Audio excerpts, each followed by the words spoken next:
There were civilizations in history that once stood so high that people believed they would last forever. Their cities shone brightly in the desert. Their walls rose so high they seemed to touch the sky, and their power made other nations tremble. Yet history has always carried a terrifying secret. Sometimes the very peak of greatness is also the beginning of collapse. There were nations so powerful that they believed nothing in the universe could bring them down. Not war, not natural disasters, not any king, and not even God. Imagine a morning in the ancient desert. The ground trembles with heavy pulses like the beating of a giant drum. On the horizon, an army is approaching. But these are not ordinary men.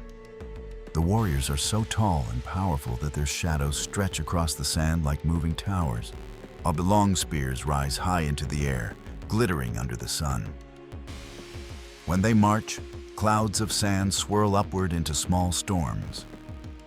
Weaker tribes see them from a distance and flee immediately, because everyone knows that when this army arrives, there are only two choices: submit or be crushed. This was the nation of Ad, one of the most powerful peoples ever mentioned in the ancient history of the Arabian Peninsula. They were famous not only for their unusual physical strength, but also for their almost limitless confidence. In their eyes, the world around them was nothing more than land waiting to be conquered. Smaller tribes scattered across the desert were quickly forced to submit. Fortresses were broken, herds of livestock were taken away, and weaker people were captured as slaves to serve the greatness of their conquerors.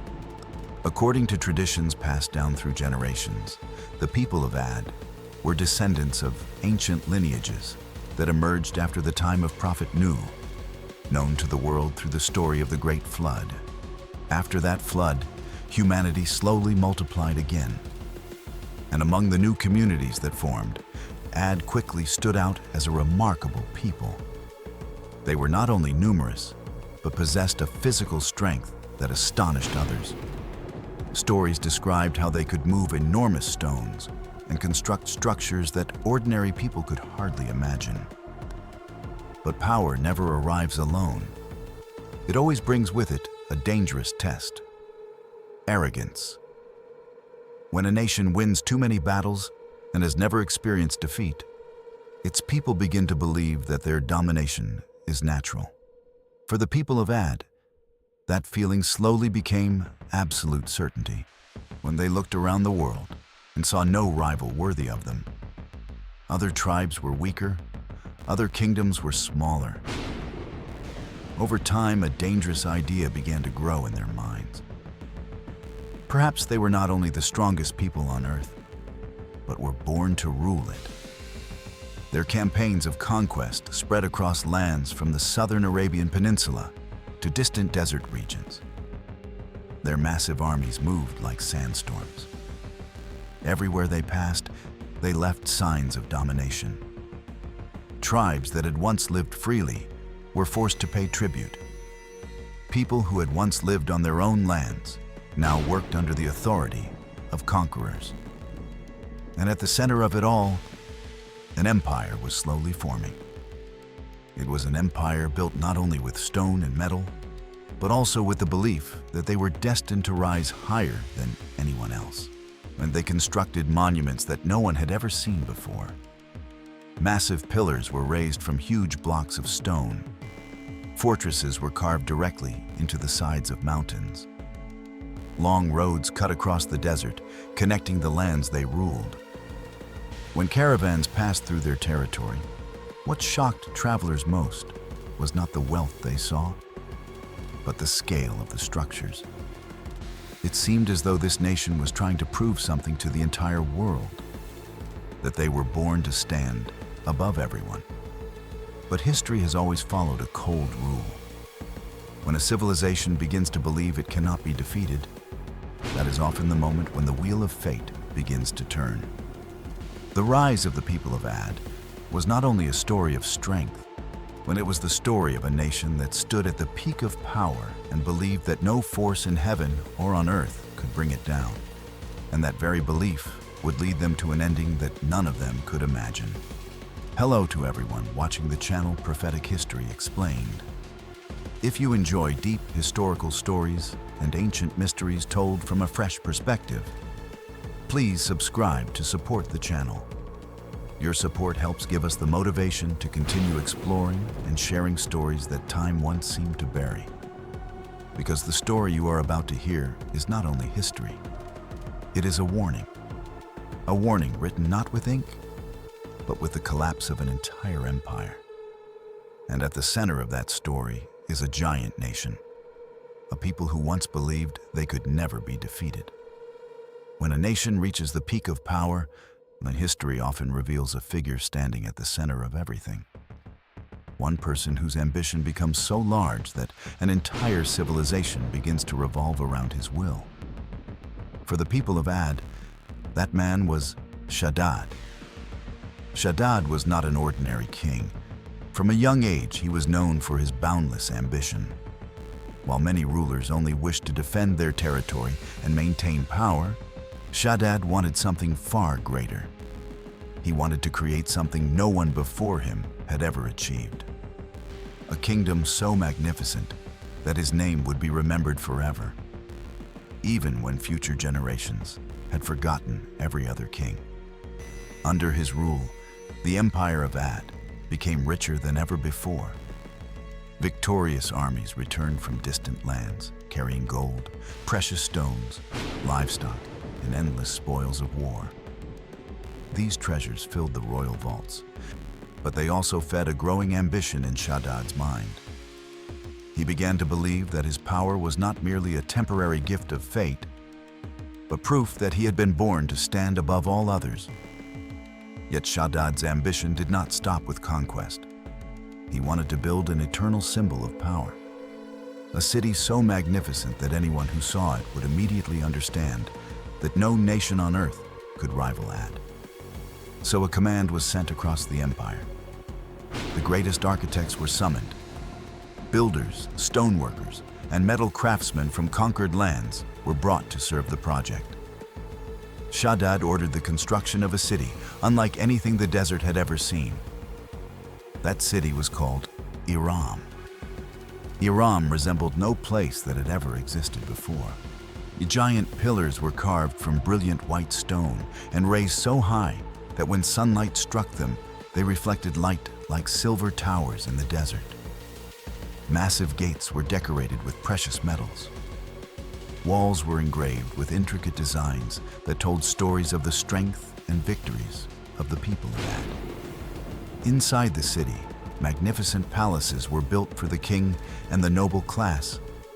Grand domes were covered with gold and precious stones. Water channels were dug to carry flowing streams through wide gardens where green trees grew in the middle of land known for the harshness of the desert. Travelers passing through the region often stopped at a distance, not because they wished to rest, but because they could not believe their eyes. A city like that seemed impossible in a place of burning sand and dry winds. And for the people of Ad, Iram quickly became their greatest pride. They looked at the massive pillars and believed they were proof of their greatness. They looked at the shining palaces and believed that no other nation could reach such heights. But that greatness carried a price few people in the city wanted to speak about. To build Iram, thousands of people were forced to labor day and night under the burning desert sun. Slaves taken from conquered tribes carried stones, carved mountains, and raised pillars in brutal conditions. Anyone who collapsed from exhaustion or dared to resist was punished immediately at the construction site as a warning to others. The sound of hammers striking stone echoed day and night. The crack of whips cut through the desert wind. Slowly, the great city rose from the sand, wall by wall, pillar by pillar, palace by palace. In Shaddad's eyes, Iram was more than a city. It was proof that his power surpassed every other king. When he stood on the balcony of his palace and looked down upon the wide streets of the city, he believed he had achieved something that very few people in history ever reached. greatness that could never be challenged. But that very greatness began to feed a dangerous belief. Over time, Shaddad began to speak words that made even those closest to him feel uneasy. He did not only boast about the strength of his nation, he began to claim that no power in heaven could threaten him. During grand banquets, when music played and golden cups were filled with wine, the king would laugh loudly and declare that no god could destroy the city he had built. At first, these words sounded like prideful boasting, but gradually they became the belief of an entire empire. The people looked at Iram and convinced themselves that a city so magnificent could never be destroyed. They looked at their power and believed that no force in the world could bring them down. But history always reaches a moment when human arrogance crosses a boundary it was never meant to cross. And at the very moment when the people of Ad believed they stood stronger than ever, the wheel of fate had already begun to turn. When a civilization reaches the height of wealth and power, a silent change often begins within human hearts. At first, it is small, almost invisible, but over time it grows, spreads, and eventually becomes a shared belief. For the people of Ad, that change did not begin with war or disaster. It began within their own hearts, or in the way they viewed their strength. As the city of Iram stood firmly in the desert with its towering pillars and shining palaces, the people slowly began to believe that their greatness was not simply the result of work or victory. They believed it was a sign that supernatural powers favored them above all other nations. And from that belief, statues began to appear. At first, they were only stone symbols placed in public squares. But over the years, they grew larger and more magnificent until they became the center of religious life within the empire. The people of Ad worshipped idols that they called by different names. Statues made of metal and stone were raised inside great temples where incense burned. Offerings were presented, and people prayed for blessings. Grand festivals were held with drums and flutes. People gathered before giant statues, bringing livestock, gold, silver, and valuable gifts. They believed these idols were the source of the wealth and power they possessed. Every victory in battle was seen as proof that their gods were protecting the empire. In such an atmosphere, very few people dared to ask questions. Because when an entire society believes something for too long, doubt becomes dangerous. Yet at the moment when the empire appeared strongest, one man stood up and spoke words that no one wanted to hear. That man was Hud. Hud was not a stranger. He was born among his own people. He witnessed their rise, saw the city of Iram built piece by piece, and understood the strength of his nation better than anyone else. But he also saw something many others refused to see. He saw arrogance growing in their hearts. He saw the weak, oppressed, slaves collapsing under the desert sun, and enormous treasures poured upon lifeless statues. Then one day revelation came to him. Allah chose Hud as a messenger to warn the people of Ad. His message was simple but powerful. Return to the one Creator. Abandon the worship of statues that cannot hear, cannot speak, and cannot save anyone. Remember that your strength was not given by idols, but by Allah. Hud began speaking these words in the most crowded places of the city. He stood in the squares where giant statues were raised and called people to listen. He reminded them that power was not proof of invincibility. He warned that when a nation forgets the one who created it, the very strength it takes pride in will become the cause of its downfall. But Hud's words were not welcomed. Many people laughed when they heard him. To them, his warning sounded more like jealousy than truth. They looked around at the strong walls of Iram, the shining palaces, and the powerful armies, and asked how a nation like this could ever be destroyed. Others reacted with anger. Priests from the temples began spreading rumors that Hud was trying to destroy the order of society. They claimed that if people started doubting the idols, the entire empire would collapse. Soon, accusations spread across the city. In his palace, King Shaddad heard about the man speaking strange words in the public square. When Hud was brought before him, the king looked at him with curiosity mixed with contempt. Shaddad asked a simple but challenging question.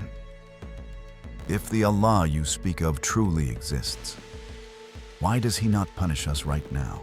And the question filled the hall with silence. Those present waited to see how Hud would answer the king's challenge. Hud did not step back. He said that punishment does not always come immediately. Allah gives people time to think and return to the truth. But if they continue in arrogance, the day when they face the consequences will surely come. Those words did not change Shaddad's mind. Instead, they strengthened his belief that Hud was merely a dreamer trying to shake the faith of the people. Yet not everyone rejected Hud. In the shadows of narrow streets behind the great palaces, some people began to listen. The poor, the slaves, and those who had long suffered under injustice began to wonder whether Hud might be speaking the truth. They met him in secret, listened to his teachings, and gradually believed in the message he carried. But every new believer increased the anger of the king. And while silent division spread within the empire, something else was also beginning to change. In the sky, in the fields, and in the rivers that once sustained Iram, the first signs of a great event began to appear. Signs that Hud clearly understood, but most of the people of Ad had not yet noticed. After many warnings went unheard, change began to arrive, not with thunder or violent earthquakes, but with a terrifying silence in the sky. At first, no one noticed. The familiar clouds stopped appearing as often as before. But in a wealthy empire like Ad, people did not easily believe it could become a serious problem. Life continued as usual. Festivals were still held in the city of Iram. People still believed their power and wealth were eternal. But weeks passed, and the silence of the sky became clearer. The rains that once arrived regularly with the seasons no longer came. Fields outside the city that had once been green began to change color. At first, there were only scattered patches of yellow grass. Then, large areas of land dried and cracked under the harsh desert sun. Farmers began to worry. Each day they looked up at the sky, hoping to see clouds approaching from the distance. But the sky remained empty, a pale blue stretching endlessly above them. Rivers that once flowed through the lands around Iram slowly began to shrink. The water level fell day after day, revealing cracked banks and dry mud. At first, the nobles of the city were not concerned. They had large food stores and water reserves in lakes and canals. But in distant regions where people depended on crops and livestock, and the change quickly became a disaster. Grass withered, causing animals to grow thin and weak.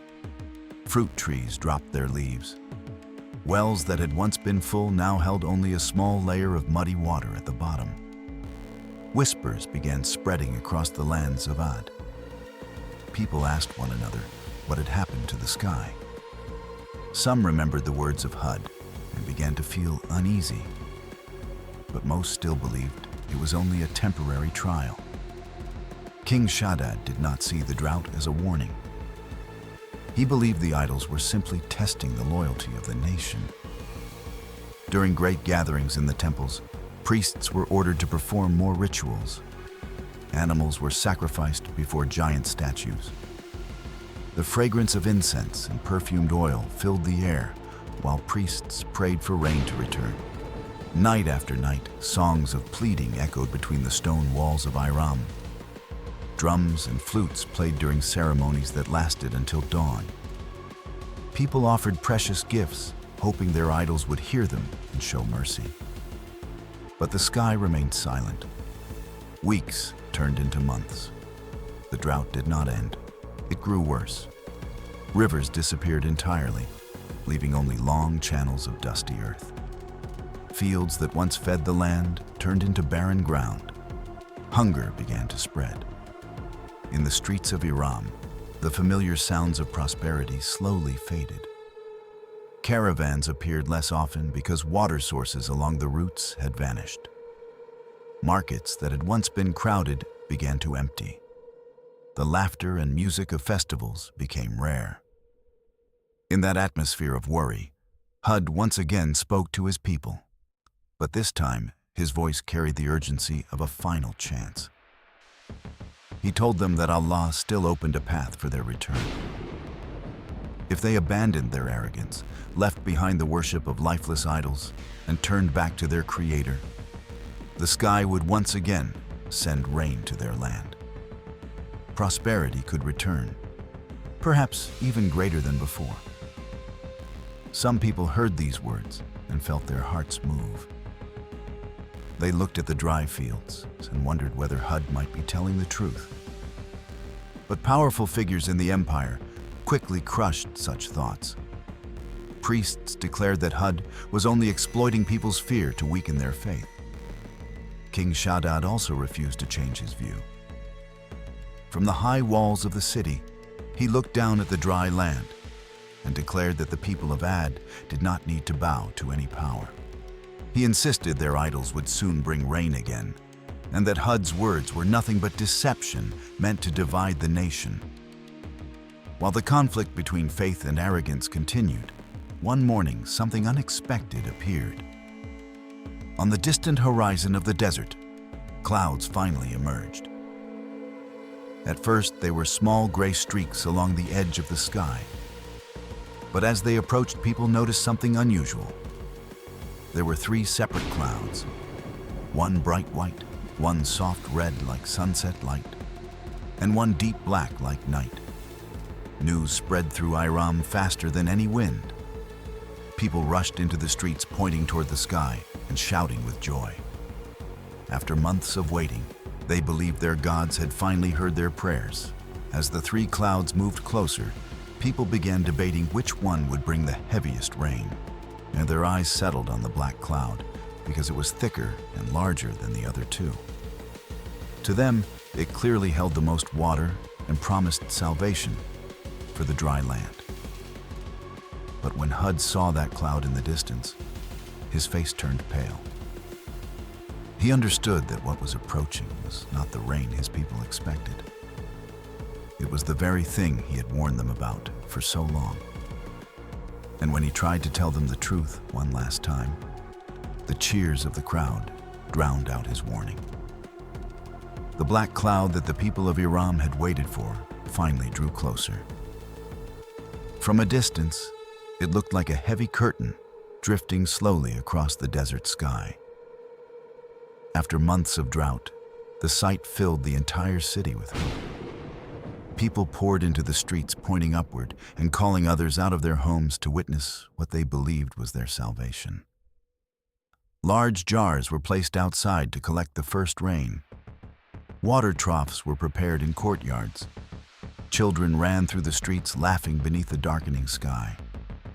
Farmers stared at the cloud with eyes nearly filled with tears, believing that a single storm could bring their dying land back to life. In the palace, King Shaddad stepped onto his high balcony and looked toward the horizon. Seeing the black cloud approaching, he smiled with satisfaction. To him, its arrival proved that the prayers offered to the idols had been answered. He proudly announced to those around him that the gods of Ad had finally heard the pleas of their people. But not everyone felt joy. From a high place outside the city, Hud watched the cloud approach with deep concern. He understood that the sky does not always bring rescue. Sometimes it brings judgment. Hud warned the people around him that the cloud was not the rain they expected. It was something else, something they had been warned about many times, but had never believed. Yet his words were lost beneath the cheering of the crowd in the city. After months of drought, no one wanted to believe the cloud could bring anything but water. The sky grew darker as the black cloud spread above Iram. Sunlight disappeared, and a strange shadow fell across the city. At first, the air became strangely still. The wind stopped. Birds vanished from the sky. Even the familiar sounds of the city seemed swallowed by silence. Then the first wind arrived. It was not the cool breeze that usually comes before rain. It was dry and cold, rushing through the wide streets of Iram. Cloth hanging in doorways began to snap violently. Sand lifted from the ground and spun into small spirals. Some people still believed it was only the beginning of rain. But moments later, the wind grew stronger. Powerful gusts roared between the massive pillars of the city. Sand and dust filled the air, blocking sight. Great doors trembled under the force of the wind. Tents on the edges of the city were ripped apart and thrown into the sky. People began to realize this was not an ordinary storm. The wind grew stronger hour by hour. It swept across the desert with a power no one had ever seen. Stones were torn from the ground. Tall palm trees were uprooted and thrown aside like dry branches. Men who once boasted of their strength now struggled simply to remain standing. Inside the city of Iram, the buildings that had once amazed the world began to shake. Massive stone pillars cracked under the pressure of the storm. Metal gates bent as if they had been made of clay. Panic spread rapidly through the city. People who had mocked HUD's warnings now ran desperately searching for shelter. Families tried to seal their doors. Some fled into caves. Others clung to great pillars, hoping they would hold. But the wind did not stop. The first day passed in endless roaring. On the second day, the storm grew even more violent. It swept across the land of Ad like an unstoppable force. Giants, once believed to be the strongest people in the region, were lifted from the ground and hurled away like pieces of cloth. The third day came, then the fourth, then the fifth. The wind continued. No structure was strong enough to resist it. The towering walls of Iram collapsed one by one. Idols that had once been worshipped were shattered and buried beneath the sand. For 7 nights and 8 days, the wind raged across the land of Ad. It destroyed everything in its path, tearing down every building, every road, every trace of an empire once believed to be invincible. When the storm finally ended, the desert became eerily silent. Where the city of Iram with its towering pillars had once stood, there were only vast fields of sand. The monuments that had once astonished the world had vanished as if they had never existed. Those who once took pride in their strength now lay scattered across the ground, silent and motionless, like broken trunks of dry palm trees after a violent storm. Only HUD and those who believed his warning were protected, and they stood on a higher ground, looking toward the place that had once been the center of a mighty empire. None of them celebrated. None felt victory. They understood that what had happened was not a battle between people, but a reminder of the power of the one who created them. From that time forward, the story of the people of Ad became a lesson passed down through generations. A nation that once stood above all others disappeared within only a few days because they believed no power in heaven or on earth could bring them down.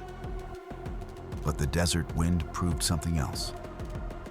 No wall is high enough, no empire is strong enough, and no human being is powerful enough to stand above the will of the Creator. The lesson of this story is not meant only for ancient empires. It is meant for every person living today. In modern life, people can also build their own versions of Iram. Careers, reputation, wealth, or power can become the pillars of our personal empires. But if these things make us arrogant, make us forget humility, forget responsibility toward others, and forget the Creator, then we are walking the same path the people of Ad once followed. if we learn from this story, we understand that true strength is not found in what we possess, but in how we use it. When people remember Allah and live with humility and justice, success becomes a blessing for both themselves and society. But when power and wealth cause people to forget their origin, those same things can become the reason for their fall. If this story made you reflect more deeply on history, faith, and the lessons left by the nations mentioned in the Quran, consider joining the community of Prophetic History Explained to explore more profound stories about the prophets, vanished civilizations, and the wisdom that history still offers us today. And if you would like to continue hearing stories like this, do not forget to subscribe to the channel Prophetic History Explained. Your support is what allows the channel to continue researching and bringing meaningful stories in future videos.